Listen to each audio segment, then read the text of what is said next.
de siècles, où l'heure chant pur et grave comme elle. Il atteint donc aussi les jeunes et les belles, ce glaive de tristesse et d'intime douleur qui frappe de nos jours le plus ferme au cœur. La femme a retrouvé son instinct prophétique, fixant sur l'avenir un œil mélancolique. Elle sonde, elle aussi, ce terrible avenir, jusqu'en son bonheur se surprend en gémir. Elle naguère encore de son insouciance. Comme nous maintenant, elle écoute en silence, et tremble aussi de voir avec ses matelots le navire ravivant s'abîmait sur les flots.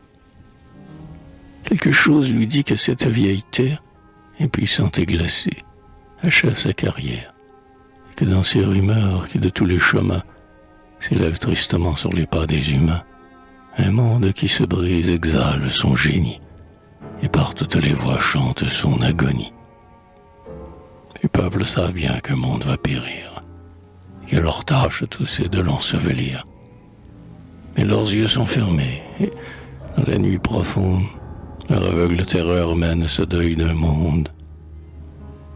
Le poète lui seul, ce désert mouvant, a compris le Simone qui s'avance en grondant. Et quand la caravane, un moment incrédule, se couche, et mord d'effroi le sable qui la brûle, lui seul vers l'horizon lève des yeux sereins.